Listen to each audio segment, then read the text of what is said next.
platforms. I think it did. Yay. Yay! So your book's my cozy read again book. Oh, that's nice. I know. I'm like, I'm gonna listen to this on Audible too. You have to tell me if it's good. I will. It looks good. No. Hey, Amazon, welcome back. We are live with Sariah Wilson, one of my favorite authors, and I'm so excited to share her books with you today. Welcome, Sariah. So excited to have you here on the show today. Well, thank you so much for having me. I'm very excited to be here. This is cool. I'm very excited because I absolutely adore your books, and I have been a longtime reader, longtime fan. And if you need a good book to cozy up with, as you can see, I liked it. I liked it a little. Okay, a lot. And this is going to be the book for fall and winter. You got to get it because I loved the whole Aspen vibe, the winter vibe. And there were unexpected things in this book. Like I was like, are we going to like the mom? Because the mom better not be mean to her because I really like this character. And I love that the mom was sweet. And so tell me a little bit about this book, where your inspiration came for this one.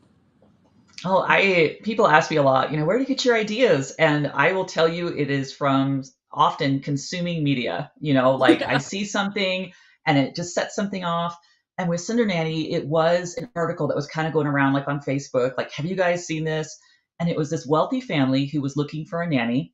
And it was like a 6-month contract, and they were going to pay like $100,000 for this 6 months. But the list of requirements was the most ridiculous thing you've ever seen. It was like, must have a master's degree in this, must be fluent in this language, must have an advanced mathematics degree. And, and I thought, who in the world could fit that? And then, as a writer, you get this, you start going, well, who could fit that? And I started thinking, well, what if I make her, she doesn't have those and she has to lie. Well, why would she have to lie? Because you have to be careful with that in books, right? Like if you make a character who's lying, your readers get mad. So why would she be lying? So I have to give her a good reason. And so it kind of snowballed from there. And I'm like, why is she good at conning people? Oh, this is the reason why, and then I start thinking, well, who's the hero?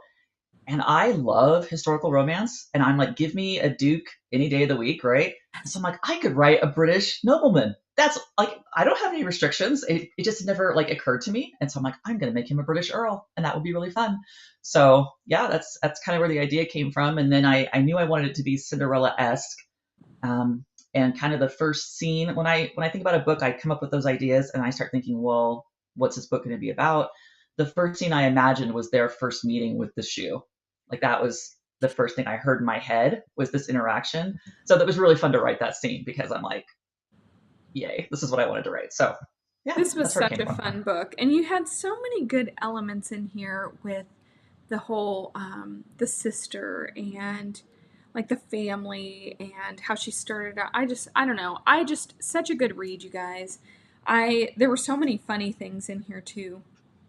And I'm looking at my tabs because I always tab things.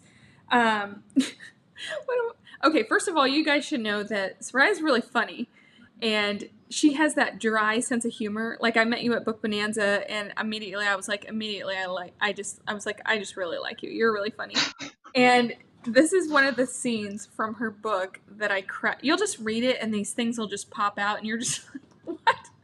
So the guy says, "Pleased to meet you, Diana Parker. You have a lovely name." And she said, "Thanks, I got it for my birthday." Just cheesy stuff like that. I'm like, what? So you gotta catch. And I feel like you do that in all your books. And I read a lot on Kindle. And so I would be reading and I would just like, you gotta catch it. Because you could go over it and gloss it and not catch it if you're not really paying attention. And so there's so many parts of your books that are that's really funny like that. Yeah, you gotta pay attention. I've actually had copy editors change my jokes because they didn't catch what the joke was. And they're like, this isn't grammatically correct. And they changed it. And like with Roommate had one where when I got the final copy, I was like, no, you ruined this joke. Like it's not a joke anymore. And because they had just glossed over it. Don't let them do that because they're my favorite part. Right. And I will tell you, humor in books is hard, I think. Like it was very easy in the beginning. But now that I have like 20 odd books under my belt. And you have readers who reread stuff Yeah. and they're like, you made this joke in Starstruck already. And I'm like, oh, sorry. But, it's my sense of humor. I'm going Just keep to doing it. say the same kind of Keep things. doing it. The jokes will come back. Right. So, Fall for it every time, and I want to hear more. so, yeah, so I was just looking on Amazon, and I saw you have something new coming up in February. I do. I am so excited about this book. It's So called The Chemistry of Love. It's a fun STEM romance. My heroine's a cosmetic chemist who is in love with her boss, and they have a non-fraternization rule at her company, and she hates her immediate boss, and so she ends up quitting. And she's going to make this big grand gesture and tell her boss that she's in love with him. And she gets to this party that the company's having, and he announces his engagement. And she's devastated, gets drunk, goes in the bathroom, ends up being a men's bathroom because, you know, this guy walks in and, do you need help? Are you okay? But it ends up being the boss's brother. And he's like, my brother and I are very competitive. If you and I would like to pretend to date, I don't want him to marry the woman he's with. You want to get him for yourself? So he does a fake dating I'm just proposal gonna and throw she this accepts. out there. If you need an ARC reader, me. I will That send you sounds one. I will definitely. fantastic. I've got them. I just got the arcs, but What? yeah, Oh it's my gosh. if you Oh, guys are nerdy at all, like I am a I'm huge all about fangirl. STEM books. I love the STEM Yeah, books. So, love Penny Reed. She writes a lot of nerdy books. Anything STEM, it's like an auto buy for me. It's like my brain's like, yes, yeah, give it to me now. so yeah. I love all those books. Well, I I do think too. because I fell down the alpha male rabbit hole and read all those books, and then I was like, all right, I'm over this. What else is out there? Give me all the nerds now. Yeah, I do. I like the nerds, but yeah, there's a lot of Star Wars and Lord of the Rings references in that book, and so yeah, if you like that stuff, it's definitely there. But Well, I'll share it on all my lives coming up. You'll be thank like you. the most pre-ordered book ever. I The would appreciate that. Paid Bridesmaid. I want to talk about that one because I have you on the show, and selfishly, I love that book, so now I want to talk about Okay. it. I love that book. Okay, and that went viral. Everyone loves that book. I know why, because when I started reading, I'm like, oh, this is really good. Once again, really funny. Where did your inspiration come for that one? Once again, from an article. There was a woman who did a story about herself as a professional bridesmaid, and I'm like, that's so fascinating. I had never heard of that. And I went to my agent and I'm like, Sarah, there's like paid bridesmaids. Like, that's so cool. And she's like, yeah, one of my other authors already has a series about paid bridesmaids, like, just so you know, this is not a new thing. Because as I've learned, nothing new under the romance sun, right? You think you're being so original? No, you're not. But yeah, I was really excited about it. And again, it comes back to what's the conflict? If she's a paid bridesmaid, she signed an NDA, and there's an influencer who doesn't want anybody to know that she's had to hire her friends. And, I'm like, so the hero has to be suspicious. How do I make him suspicious? What is he worried about? And so it kind of came from there and building that up. So yeah. I love that. I don't know. Your books are so like the cozy reads. Like you can reread them. I almost wonder like where are the movie deals? Where are the film adaptations on them? I would like to know that too. Yeah. I will tell you, like, I am personally trying to make that happen. I have spoken to people. I talked to Jonathan Bennett, the guy from Mean Girls, the Yeah. Aaron Samuels guy. Oh my gosh, And that show. I he, know that movie by heart. He'd be like, "Go away, you're weird." yeah, I'd be like, I know, right? "Oh, here." Yeah. Shove your forehead. But yeah, I got to talk to him and he's like, do you have any books set in Hawaii? And I'm like, Jonathan Bennett, I have a book coming out called The Paid Bridesmaid. So I sent it to him, but he married his husband recently and he's been kind of busy, so nothing's happened. But yeah, I just keep getting close. There keeps Put being him people who are like, oh, this is on curious. your auto send list and just send him all your books. Yeah. We actually had Jonathan, one of read this our one. authors on the show do that last fall. She had someone watch the show and said, "Hey, I was interested in one of your books for film." And so she boxed up all her books. I mean, like 50, 60 of them and mailed them to her. So I was like, Well, no stone unturned here. yeah, I will tell you that from speaking to people that I have spoken to, that they are not interested in getting your books. Yeah. They're like, send me a 3-paragraph synopsis. Oh, Send it me, worked because she did get a film yeah. deal, but Oh, good for her. she did she mailed like a giant box. I don't know. That's nuts. That'd be really cool. Yeah, that would be very cool. But yeah, that's I will say that's one of my bucket list dreams. But I don't have any control over that, right? And I've had friends like Emily Bleeker, who writes for Lake Union at Amazon. Yep. She wrote this book, Wrecked, where it's about two people who were shipwrecked on an island, a man and a woman, and then it was present day, and it was going back and forth, and so something had happened on the island, and you didn't know what. And then as the book goes on, you find out, and it ties into present day. But she had a television deal, like CBS. It was ordered. It was happening. Yeah. And the day they went to film, the pandemic hit and shut it down, and it's just gone. No one else wanted it. It's just over. I'm like, I cannot imagine being that close and being so close to your dream and having it just be ripped away. That'd be really hard. Oh my gosh. I don't know. I Yeah. always go back to sometimes things happen for a reason, so something better is around the corner. I always like to think like Yeah. that because every no is like a not yet, maybe, or not right now, Yeah. or something better is happening. I don't know. That's so crazy. So where did your love of reading and writing begin? I have just always been a reader. My parents are huge readers, and so I grew up reading what you know, we had in the house. And my dad is a huge fantasy buff. And so I grew up reading all kinds of fantasy books. And I'm always like to my agent, can we write a fantasy? Can I write a YA fantasy? I really want to. But my mom used to buy Harlequins by the truckload, right? Like we would have those, she's in that subscription service where, I mean, I'm not kidding when I say this. When my parents moved from their last house, she had to throw away I don't know how many tons of books because she would keep all her books. We had boxes and boxes of Harlequins in the basement. It was nuts. But yeah, she loved romance. And I was very snobby in high school because I was like in AP English and I'm like, "Mom, this is not real literature. This is not classics." Kind of giving her a hard time about it. Yeah. And then I went on and I majored in history in college, and by the time I was done, like I never wanted to read another book again. Like I was so done with reading because you take that many history classes, like all you're doing is reading and writing. And I'm like, I'm over it. I'm not going to read. And then I was missing it. And I started picking up books. And what I was finding is I was reading these books and I was interested in the relationship. But I'm sorry to say this, especially when men are writing like fantasy, the relationship is you're hot, I'm hot, look, we're together and in love now. And I'm like, but where's all the stuff in between? Where's all the lingering glances and the hand brushing and, And the the fun stuff that funny gets you to one-liners. Yeah.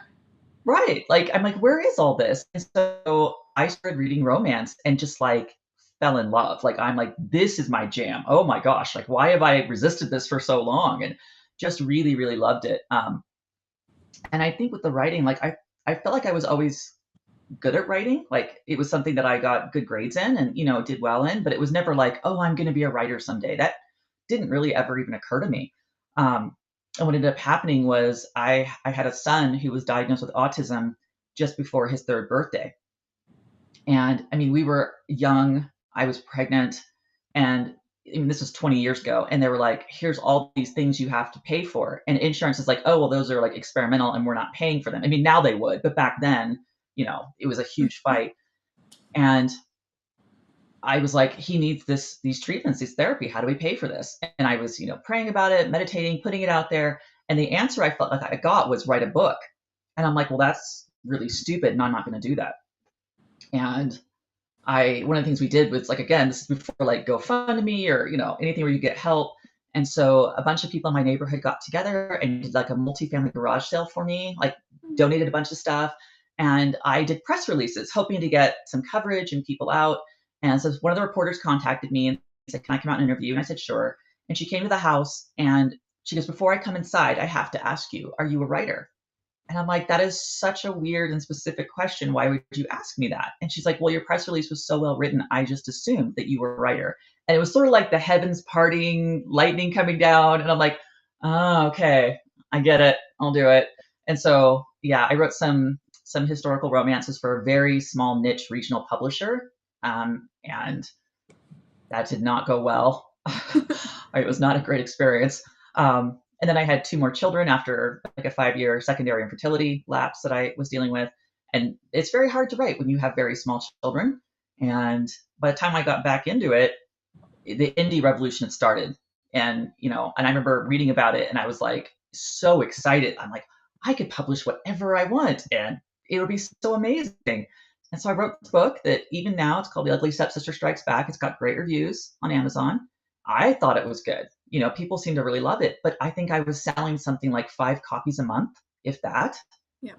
And all the people who are with indie stuff, like, oh, the cream will rise to the top. You're not going to have to worry about it. People will find you. And I'm like, well, how do they find you if there's like 10 million books? And like that's really hard. And again, this is before ads were a thing. This is before. And so I was like, well, I just think you just need to be with Amazon. Like, let's just cut out the middleman, let Amazon advertise you. So that was kind of my dream, and I started working towards that, and I ended up getting it. So I love that. I want to read one more funny thing that I found in your book that I really liked. And this is one of the steamier scenes that I thought was really good. Is she says, "Are you flirting with me to get out of trouble?" And he says, "Bunny, I'm flirting with you to get into trouble." I'm telling you, I find your books hilarious. I'm always like, oh, I love it. That's good. So you guys have got to grab Cinder Nanny. So what are you currently working on, since it sounds like you're done with the Chemistry of Love? I am done with that one. I am working on one now that we don't really have a title for. We're going back and forth. But again, based on an article I read, it's a small town. You might have even heard of it. A small town in Australia. Chris Hemsworth is the ambassador for tourism for Australia. So this small little town in Australia made a video saying, Chris Hemsworth, please come to our town. And it is hilarious. Like the whole thing is so funny. And it went viral, and so it got to the point that Chris is like, I'm going to come to your town. And so I thought, well, what if he did? And he were single, and Yeah. and so that's kind of where it went from. Is I've got this little small town who has this festival, and they've got this big movie star they beg to come, and it works, and he comes. And so my heroine is not interested, of course, but he's wearing her down. That's where I'm at right now. He's wearing her down slowly. So yeah, that's what I'm working on, and it is due in 2 weeks, and I am like halfway through. And so say a prayer for me that I get this thing finished. You're gonna have to write Yeah. Megan Quinn level. Yes, I'm gonna have to get up there. I think I've only done that like once. I think I had one day I wrote 10,000 words, but that was like the very end of Chemistry of Love, and that's because I knew how it was gonna end. Yeah. I spent a lot of time staring at my computer screen, going, "What should happen next?" I am not a plotter. I wish I was. I am not. I am literally making it up as I go, so it makes it take longer. I think it makes it work, though, because when you plot too much, it's too robotic. I can usually tell who's a That's plotter, true. who's a pantser. I don't know. Yeah, I am not even a little. Yeah, I can feel that you're riding the wave, and we're riding it with you, and it works out. It works out. It's perfect. Good. So I always like Good. to ask our authors too, what are you reading right now? Because I know you gave me a great list, which was really funny because I had most of those on hand, and That's funny. a couple I Yeah, added too. it's hard when people say that. What are you reading right now? I am not reading anything right now. I have to write. Your So TBR. I'm not reading any books. Yeah, it's a stack. Um, Oh, but speaking of yeah, STEM, we talked about STEM, the love hypothesis. You had that on there too. Another one that's really good, I don't know if you know her, but I really love her books, is Jennifer Bardsley. She is, I know Jennifer. so she's really great. And I love her books too. She writes really sweet, fun romance and writes really great worlds. She's really good at world building too. Another one that is hilarious that you might like is She's Up to No Good. So Sarah is really funny. She also speaks in movie quotes, like old school 80s, 90s movies quotes, because I was texting, she's like a teacher going back to school. And I don't know if you ever watched that movie in the late 80s called Troop Beverly Hills. It's one of my favorite movies where the mom, one of the moms is like a romance writer, and she does it into dictation. She's like, and then he blah blah blah blah blah. So I joked with Sarah, I'm like, this is you going back to school trying to write your books. And she was like, oh my gosh, do you speak movie quotes too? I was like, 100%. So then we would say movie quotes and have to guess that movie, and we got it every time. It was pretty fun. That's hilarious. So she's I love movies. I love movie quotes. Yep. I'll have to read that. That sounds really good. Yeah, so this one, it's also an Amazon, and it's on Audible free, I think, if you have KU. And I haven't listened to the Audible of this, but, I mean, I just read it because she gave me an ARC, but hilarious. It's one of those books where you're like, are you allowed to say that in a book? I'm like, Sarah, woo, toeing the line, because she has this very inappropriate grandma that will make these funny jokes, and it's just a hilarious book. So I definitely That recommend. sounds cute. And you had some great ones. So I always like to ask our authors, because I have a book coming out in October called Writers Inspiring Writers, and I have it on my Kindle right now because I don't have a physical copy yet. But we had guests on the show, and I would always say, hey, what advice would you have for an aspiring author? And they would always say, well, everyone says this, but, and I'd be like, nobody says that. That's really good advice. And then I thought, why don't we put this in a book, like an kind of an anthology of what I wish I'd known?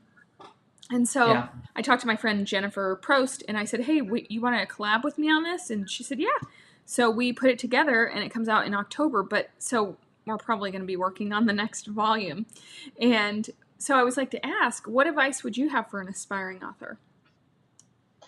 The advice I give people is you need to read. I am surprised at how many people want to be a writer that don't enjoy reading. And I thought, you have to love this stuff. You have to at least know what you're doing, what field you're going into, what genre you're going to write.